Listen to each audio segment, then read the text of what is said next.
주님만 의지하고 어두워서 못 보는 백성에게 복음의 빛 비추라. 빛의 사자들이여 복음의 빛 비추라. 제러든 밤 밝게 비춰라. 빛의 사자들이여. 아멘. 하나님 말씀 여호수아서 1장입니다. 여호수아서 1장 1절에서 끝절까지 말씀 교독합니다. 1절 말씀 제가 먼저 받들어 봉독드립니다. 여호와의 종 모세가 죽은 후에 여호와께서 모세의 시종 눈의 아들 여호수아에게 일러 가라사대 내 종 모세가 죽었으니 이제는 모든 백성으로 더불어 인하여 여단을 건너 내가 그들 곧 이스라엘 자손에게 주는 땅으로 가라. 너희가 하나님의 성전인 것과 하나님의 성령이 너희 안에 거하시는 것을 알지 못하느냐. 모든 정사와 권세와 능력과 주관하는 자와 이 세상과 어느 세상에 일컫는 모든 이름 위에 뛰어나게 하시고 또 만물을 그 발 아래 복종하게 하시고 그를 만물 위에 교회의 머리로 주셨느니라. 교회는 그의 몸이니 만물 안에서 만물을 충만케 하시는 자의 충만이니라. 평강의 하나님이 친히 너희로 온전히 거룩하게 하시고 또 너희 온 영과 혼과 몸이 우리 주 예수 그리스도 강림하실 때에 흐뭇게 보존되기를 원하노라. 너희를 부르시는 이는 미쁘시니 그가 또한 이루시리라. 진정에 돌아다니며 백성에게 명하여 이르기를 양식을 예비하라. 3일 안에 너희가 요단을 건너 너희 하나님 여호와께서 너희에게 주사 얻게 하시는 땅을 얻기 위하여 들어갈 것임이라 하라. 2020년 5월 6일 수요일입니다. 수요일. 대한민국의 코로나 사태로 인해서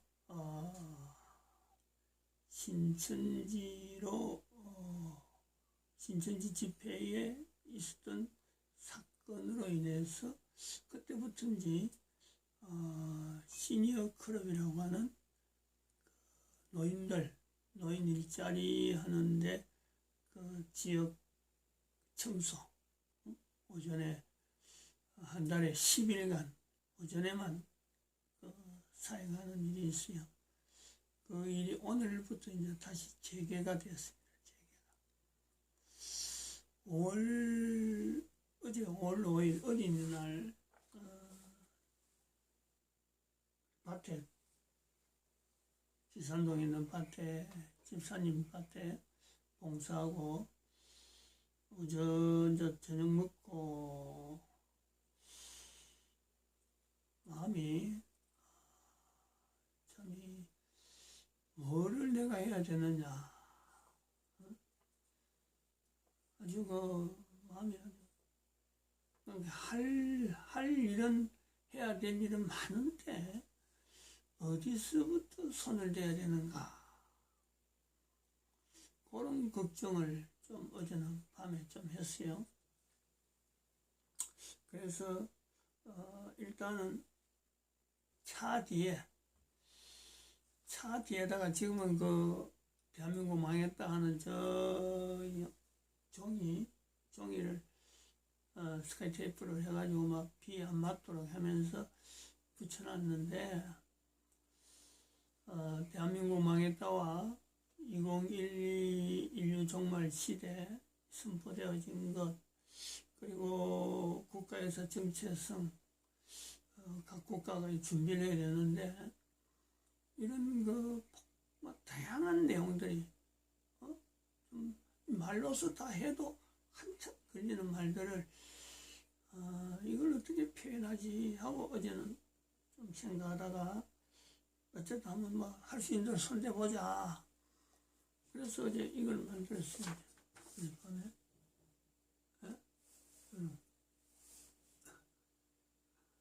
이걸 만들었어요.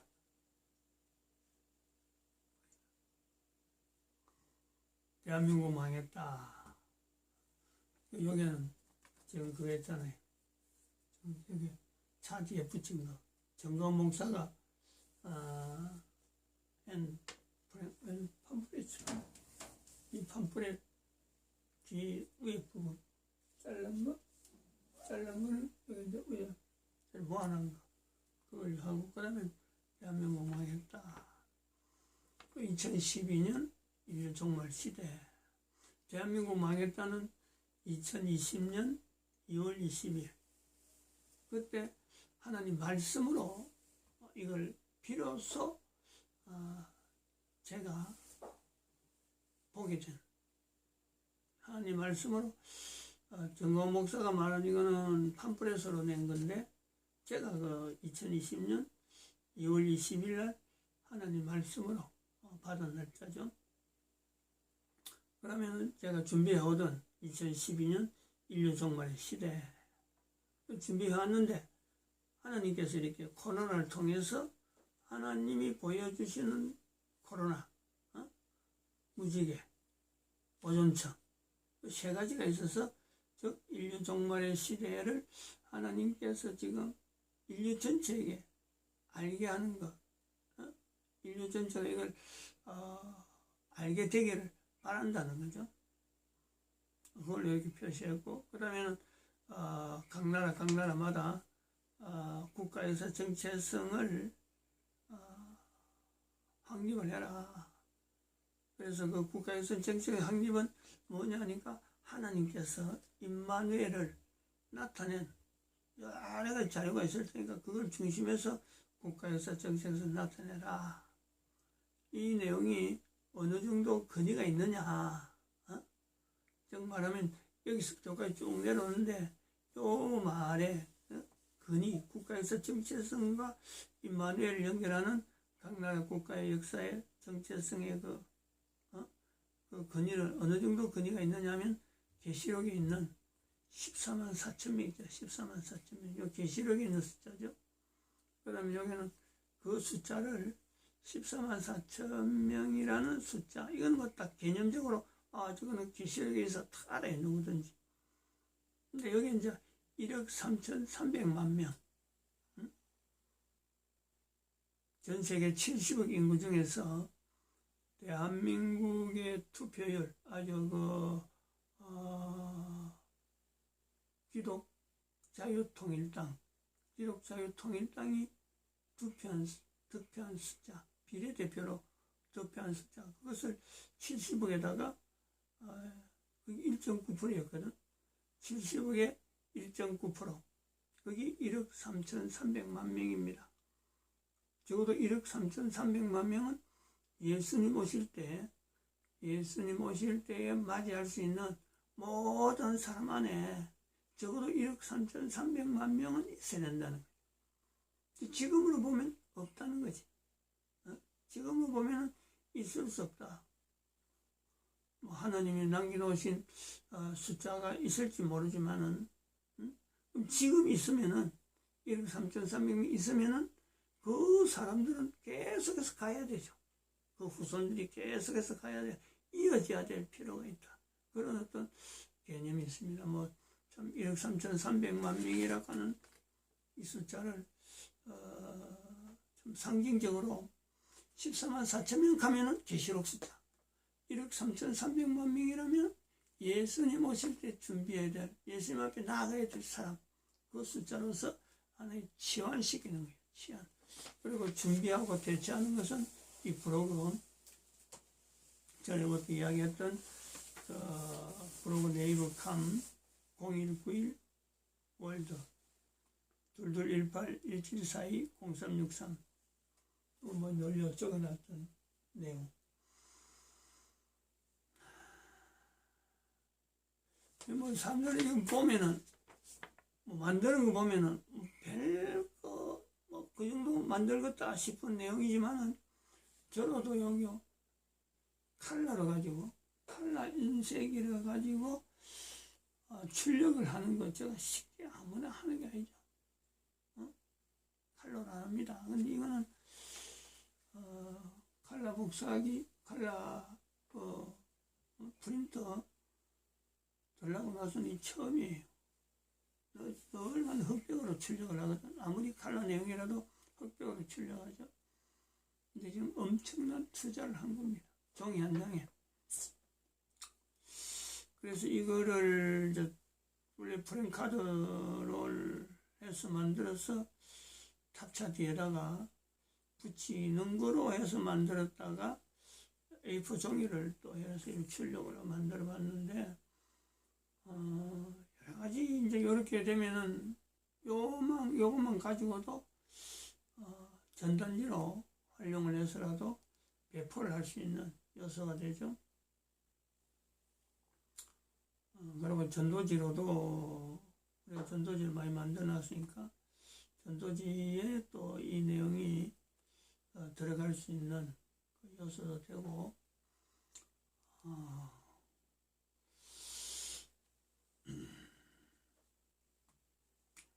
계속 이 내용은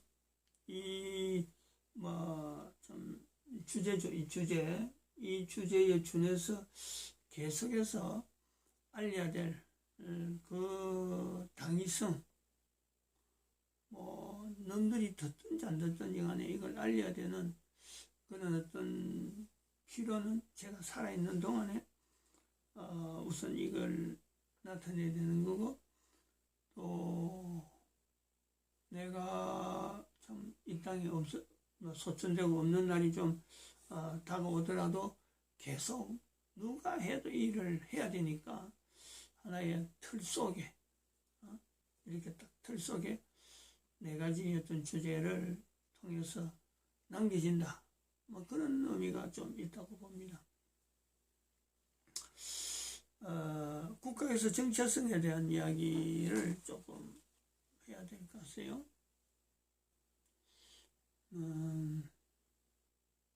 어제도 좀 이야기를 했습니다만은 대한민국의 국가에서 정체성은 이미 만들어놨어요. 만들어놨는데 전 세계에 국가에서 정체성이라는 그 자체를 만들어놨고 보면은 전 세계 국가가 300개 된다는 것도 있고, 저는 정확하게 숫자를 외우지 않습니다.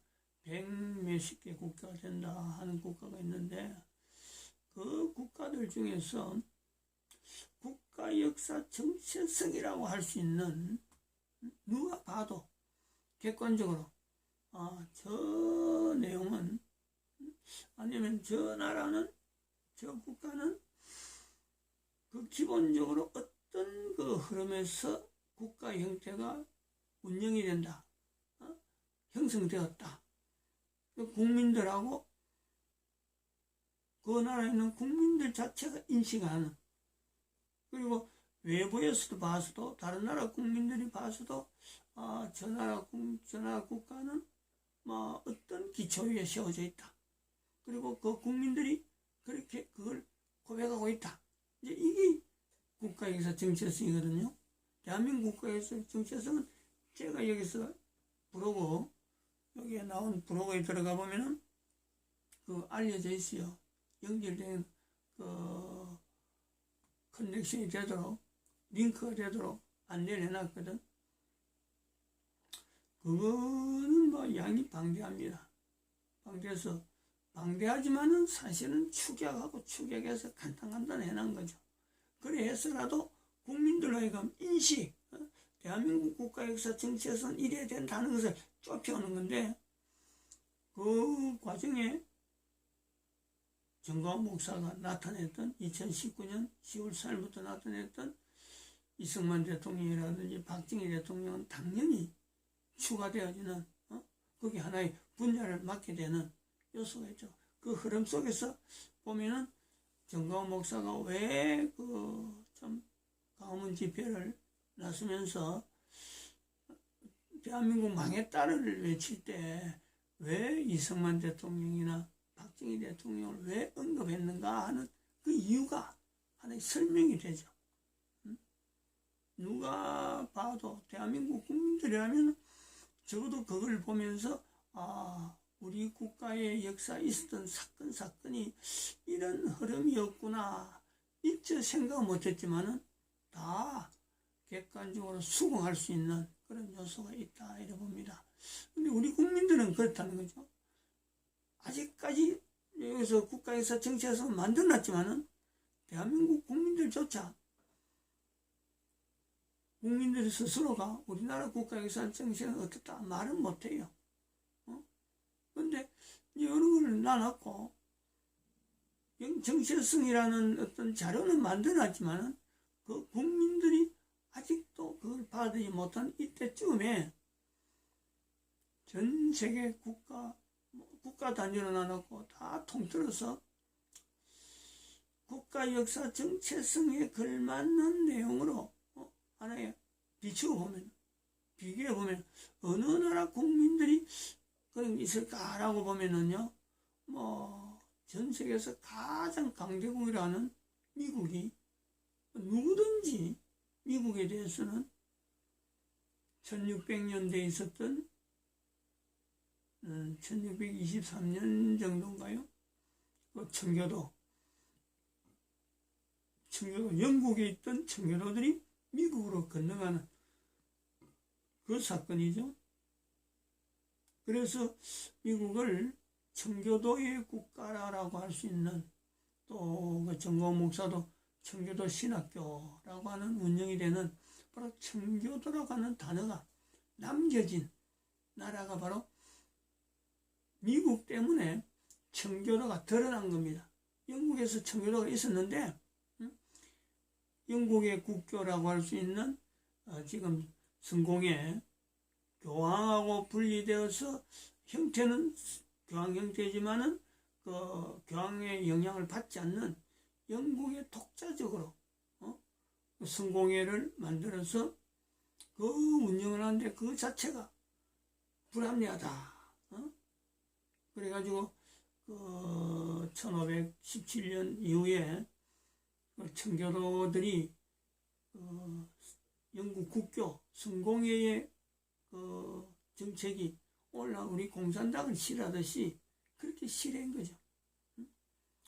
그래서 나온 사람들의 무리가 개신교, 기독교, 그 사람들이 프로테스탄트 해가지고 청교도로 퓨리탄이래 나오는 것이 미국인데, 미국의 그 청교도 정신이라는 것은 전 세계 사람들이 다 아는 그런 내용이란 말이에요. 그 사람들이 남긴 그 일화가, 바로 그들이 남긴 일화가 오늘날 전 세계 사람들에게 영향을 주고 있는 추수감사절이 되죠. 추수감사절.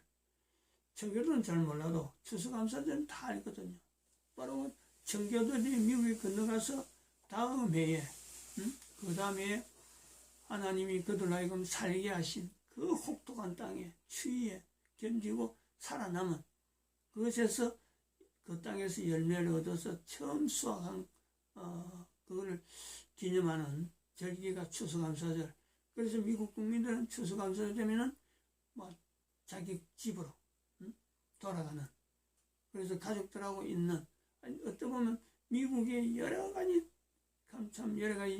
사건들이 많이 있는데 추수감사절 하나가 국민들 하여금, 미국 국민들 하여금 미국 국민의 어떤 정통성이라 하나요?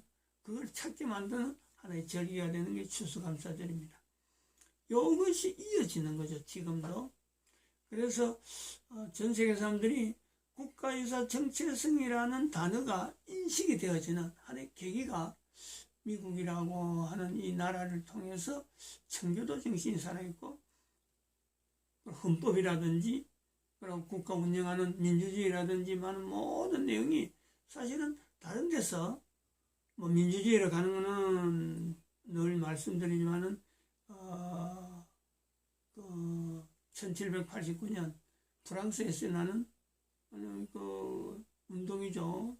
그 시민운동, 혁명이란 말이에요. 혁명.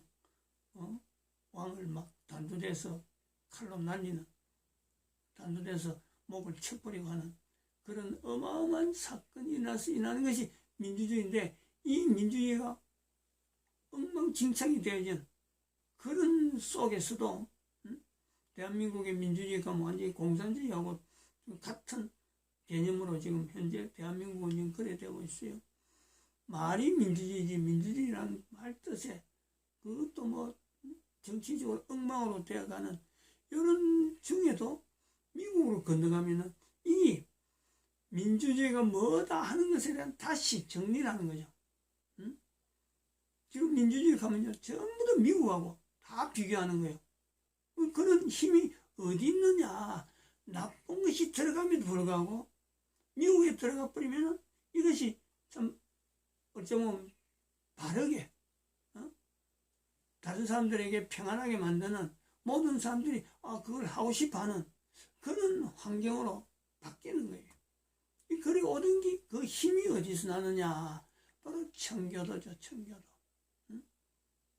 청교도 정신, 추수감사절 정신, 미국의 그 개신교 그 정신, 그러한 정신 때문에 민주주의가 들어가서 지금은 전 세계 민주주의는 전부 다 노동운동을 해갖고 완전히 국가를 전복시키는 그런 쪽으로 나타나는 것이 민주주의라고 하면은, 미국의 민주주의는 의회에서 하나의 국회라고 하는 데서 하나의 꽃을 피우잖아요. 양당 체제를 해가지고 국가의 이익과 인류의 이익을 위해서는 그 국민들이 할 수 있는 대로 헌신하는 그런 어떤 그 정치 활동의 하나의 그 어떤 모델로도 보여주는 것이 미국의 양당 체제의 국회란 말이에요. 튼튼하죠. 아주 그 힘이 그 밑에 밑바탕에 흐르는 것이요. 안정적이에요. 안정적.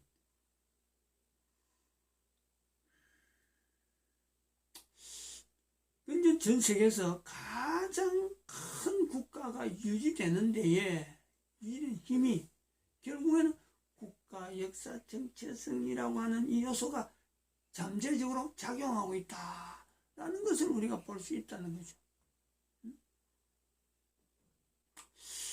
그 다음에 또 우리가 다음에 한 나라를 우리가 찾을 수 있으면은 하고 찾는다면 어느 나라일까?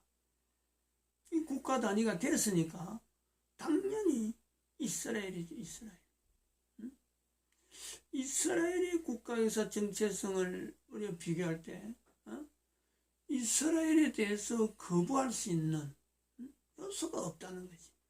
이스라엘은 철저하게 국가 역사 정체성이라는 단어를 어찌 보면 처음부터 안고 있는 그런 어떤 국가 체제죠.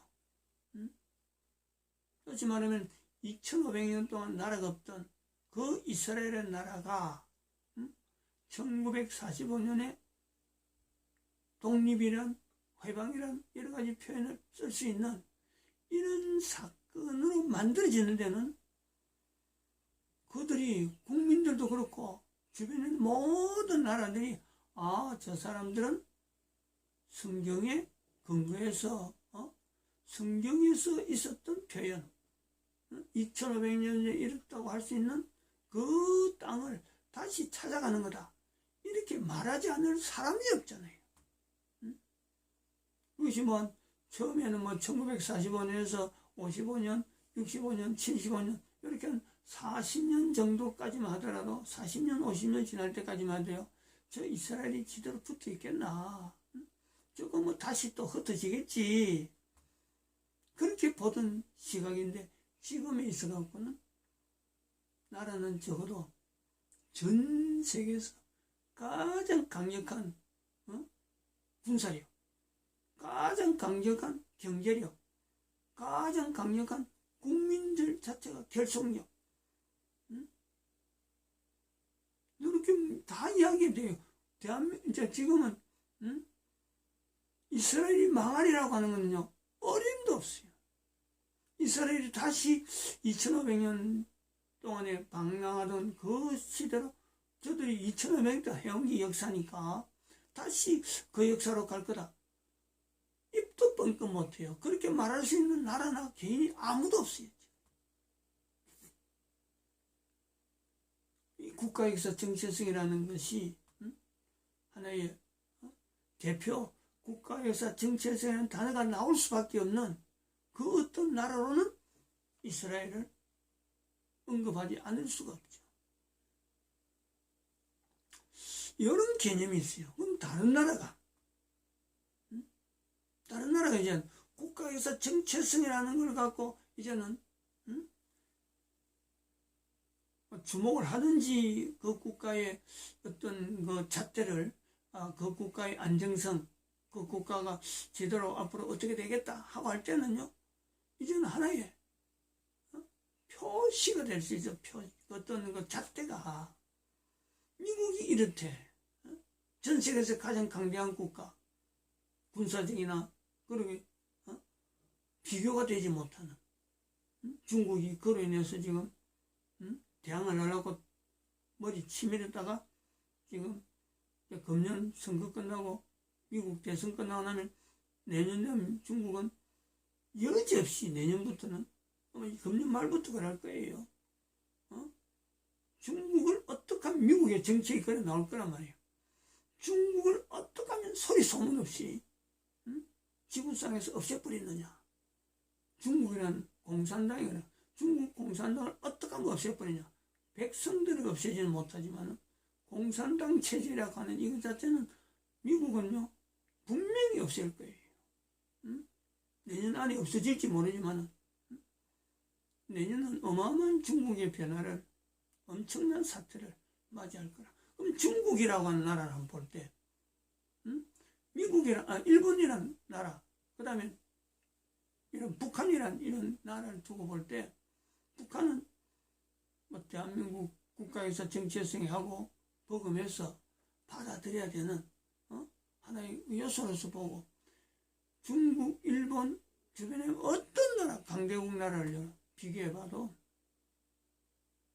국가에서 정체성이 세우지 않는 나라는, 즉 임마누엘을 고백하지 않는 나라는요 망할 수밖에 없어요.